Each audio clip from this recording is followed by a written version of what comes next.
Hello everyone and welcome back to Corso Workshop. Today I am with my good friend Ryan. We're doing a collaboration actually. I've done a couple of commissions here and there as well, and this kind of thing was fantastic because it was, believe it or not, after my first foray into doing something a bit more fantasy related. I kind of tend to go with painting the skin first. Okay. And then I would paint the t-shirt and then the jacket on top. So you're kind of going by the innermost layer to the outermost layer. Because if you make a mistake like that, it's a lot easier to fix as you go along, and I find it a way to kind of paint a little bit faster as well.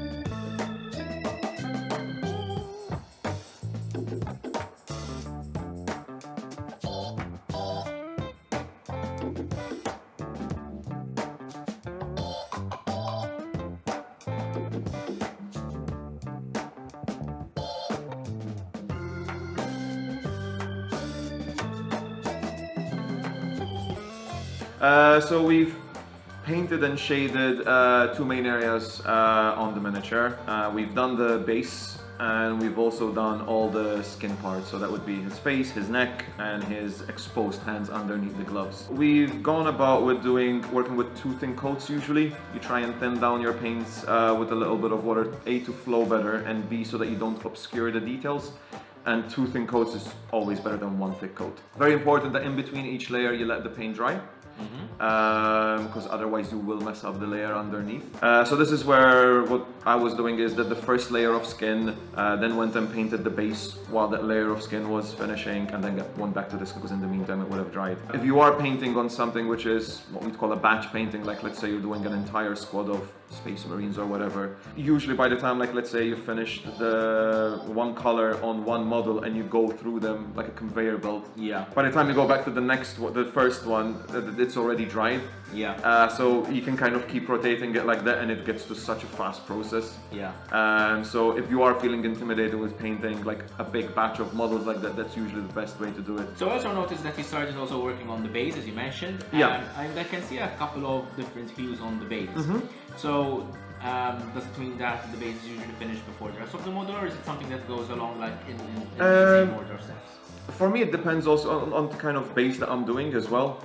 With this one, because he's kind of like standing on stone, he's probably going to be sort of like fairly clean around his boots. Okay. I always try and get like a good base layer on the base itself. So what we did here is just painted it over with a somber grey, kind of like a bluish tint grey.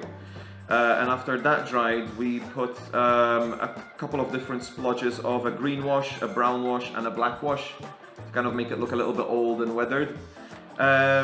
If, for example, we were doing it out on like with one of the models, for example, they're kind of like out in a bit of a field where there's like a lot of cobblestones.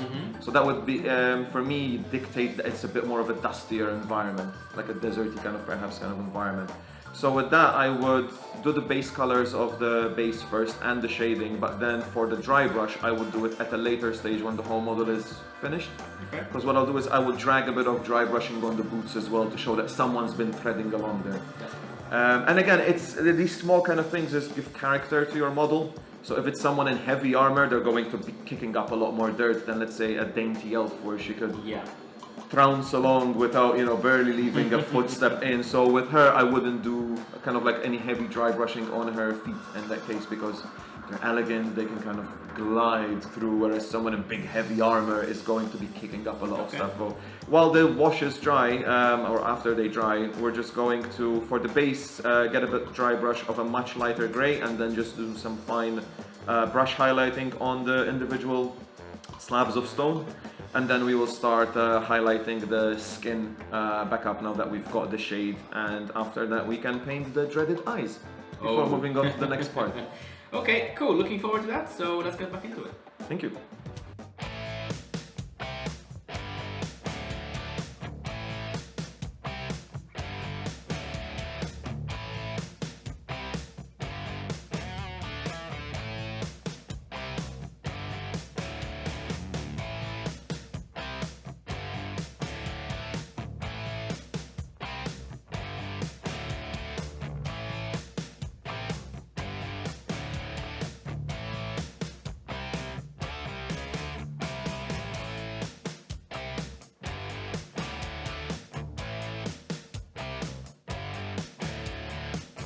Okay, so we're here at second checkpoint, if you will. Ryan's made huge progress on the miniature, and so far it's really looking good. So, since the last point, what has been going on? So we've finished all the highlights on the face and on the base. We painted the eyes, and now we started basing the hair and the beard for the character, and we also started doing the under tunics, the cloth. It's quite a dark grey, so it's quite easy. We just painted with a very dark grey, which I've actually just put a layer of black shade on it. Okay. So that the actual deepest recesses will start to read out as a little bit more black. So it's a very simple one. I haven't done any sort of shading on the hair, purely because it's grey hair, and if you start off with a fairly dark grey, then it's just easy to just keep adding thinner and thinner highlights as you go up. I'm on the second layer for the hair, so it's the first level of highlight. We'll now start adding a little bit more white to the light grey to start bringing it out a little bit more. And then what we'll do is we'll do a few more highlights then on the cape and on the undercloaks, start bringing out the folds with the light and do a little bit of edge highlighting before we get onto the metals. Alright, so what's the next step? What are we going to proceed with now? So next step is, as soon as this wash on the cloth finishes, we're just going to highlight it up to bring some nice vibrancy, especially to the cloth. We'll finish the last few highlights on the hair. And then I noticed that the character has got an under vest in green, and there's also a little bit of a green wrap around his spear and a little bit on the shield, and we're gonna go with that first because I can see that everything on top of that is going to then be the leather and the metals.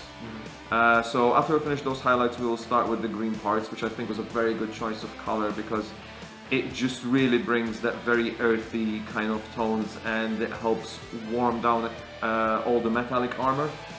All that silver, that steel, that very brushed gold. I think the green and the browns are a nice composition to it to give some warmth so that he doesn't feel too cold as a character.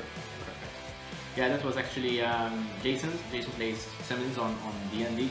It was his request to have green in his character, though I think by his suggestion it would have been all green, but no, but yes, I mean I think it looks nice online. Let's see how it looks in person now. Hopefully we can match it. I'm sure you will. Okay, so let's get to it. Yes.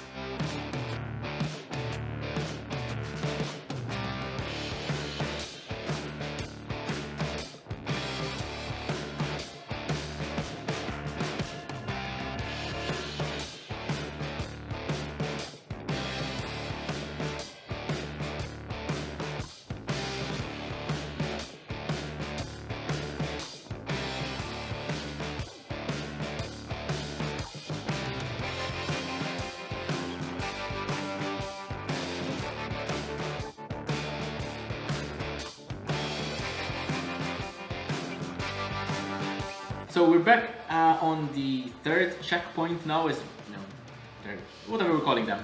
And essentially, I mean, you've put in the greens, you've finished the surface of the base, correct? You did the highlights on the hair and the cape, and the tunics which go underneath, the whole layers of armor. It's looking so awesome, man. This green is amazing. Yeah, it's a really nice, very bright green, which I used to use actually to highlight orc flesh. Oh, okay. Yeah. Because I like my orcs to be properly green. So it's a very bright green as a highlight color. You're kind of making me want to really get back into miniature painting so much. Good. Okay, so moving onwards from this step, what's the next step? We haven't got much left. I mean, it looks like there's still a lot of unpainted stuff, but mostly because there's a lot of metals on this guy. So we're going to start off with the silvers and the steels first. While we do that, we will also be doing the leather. Okay. And finally, after that, all we have is the gold trim on all his steel armor. And one thing that's obviously left is his shield. Now, when I saw the image or the model initially on Hero Forge, the shield it read as a bit quite sort of dark grey, and I asked you this morning, do you want the grey? It's like, no, it's meant to be more of like a steel thing. So what we're going to do is actually mix the silver paint with a little bit of black wash to tint it. Okay. So it will still read as quite a metallic kind of material. Okay. But to distinguish it from the rest of his armor panels and give it that nice, cold, strong black vibrancy to it, we'll go about it that way. So it looks like we have a lot left, and it kind of is, but really and truly it's no more than Mostly like 2 or 3 metals, colors. yeah. Yeah, it's only the metals. Okay, so I have a bit of a question when it comes to the leathers. Now, leather is a very particular texture, and is there any kind of technique that you would use to sort of color it, or would you still treat it as the same, like? As a basic, how would you go about it? As a basic level with leather, start off with a good mid-tone. In fact, the color I'm going to be using today to start off with is a chocolate brown. I think it's a very good base color. We'll then bring it up with some sort of lighter browns. The one thing that kind of, especially as we have so many small bits of leather here, what we can do to try and emulate the texture of leathers is fine scratches. Okay. Again, you could go with a very, very fine stippling to it, but we don't want to overdo it because we don't want to clash with the texture that we gave to the cloak. You don't want to take away from, like, the leather is there, but it's such a minor part of the miniature. You don't want it to take away from the focus of the main miniature, which in this case would be obviously the armor, the face, the spear, and the cloak. Exactly. So what we're going to be doing, like I said, is just put a few kind of scratches on a much in fact, like, so when I think of something like a fantasy model, I don't think about a lot of vetch tanned leather, which is the same kind of leather which I use. I usually think about oil tanned leather, which would be weather resistant, something that can stave off rain and snow, that sort of thing. And usually that kind of leather is usually darker, and when it weathers off, it exposes the much lighter layers underneath. So this definitely does make sense in this context, definitely. So yeah, looking forward to it. And what about the metals? Is there any kind of particular paint that you'll be using? Like 10-15 years ago when I started off, the only metal that I used was gunmetal. Gunmetal. I started off with that as well. What we're going to be doing today, again, to keep it quite beginner friendly and quite simple and even cheap to an extent, I'm just going to use a gunmetal and the silver to highlight. So yeah, I'm also a gunmetal addict like that. I love it, man. Like recently I discovered lead belcher. For my night hunt models, and it works really nicely for this sort of antique, darker kind of metal. Absolutely. But gunmetal is always going to be absolutely. Okay, so let's get to it, and we'll see you in a bit. Yeah, we'll see you in a bit.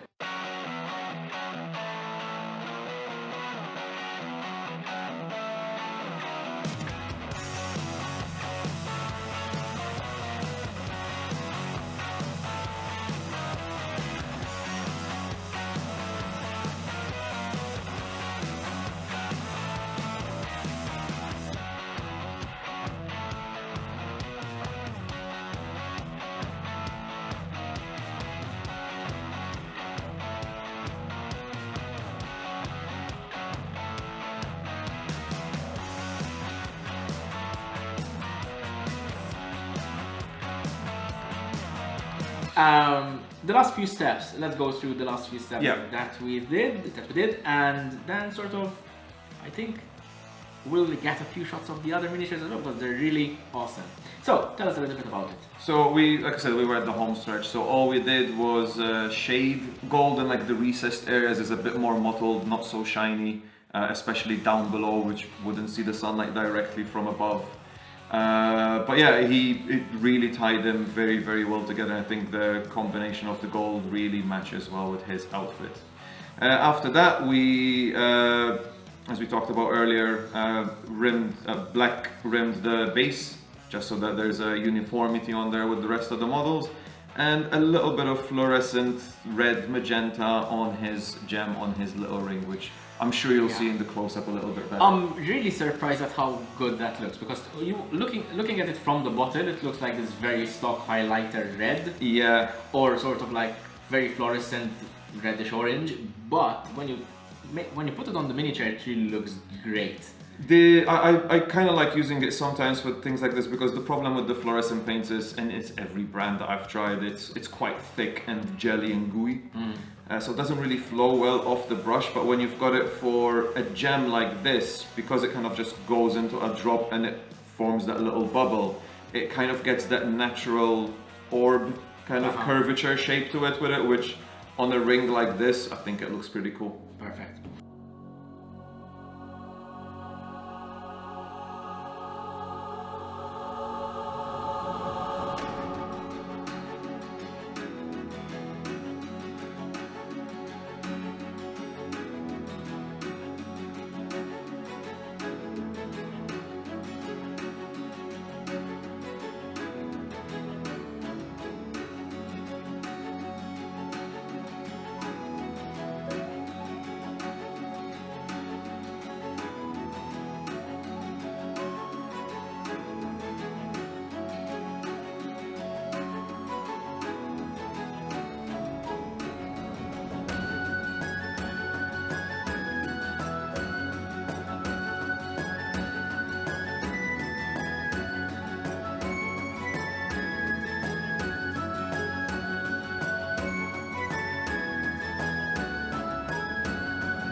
So finally the miniature is done. Simmons the Oathbound, finally done in color, painted by this amazing Ryan. I'm so happy with that. Thank you so much, Ryan, for coming over. Yeah, thank you so much, and also for painting the other miniatures.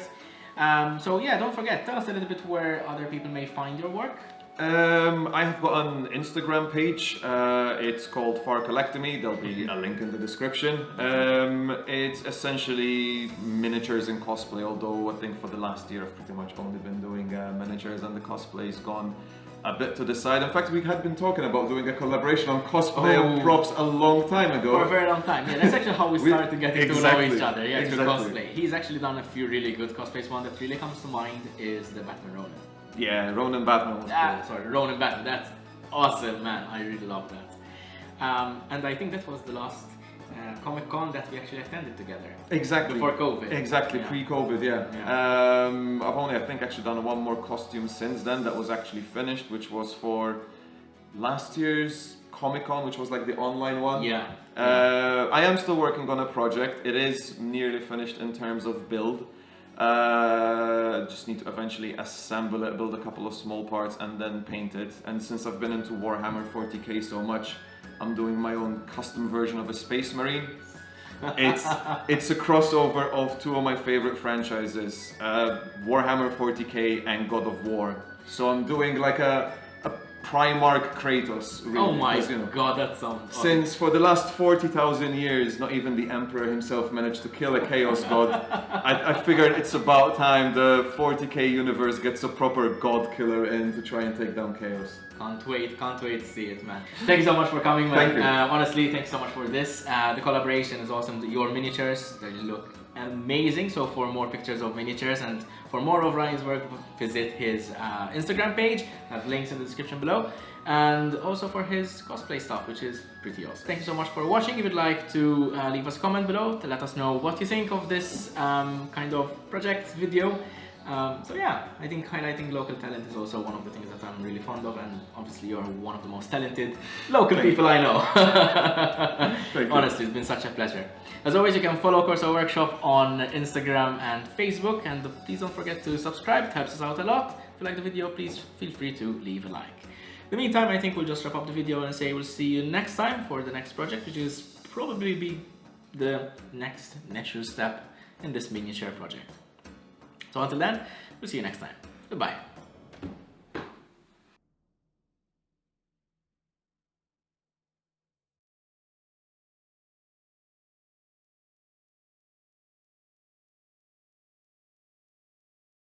More videos and sorry, let me do it. Thank you. Cut this. That was the last bit of over, man. Okay. So. Blooper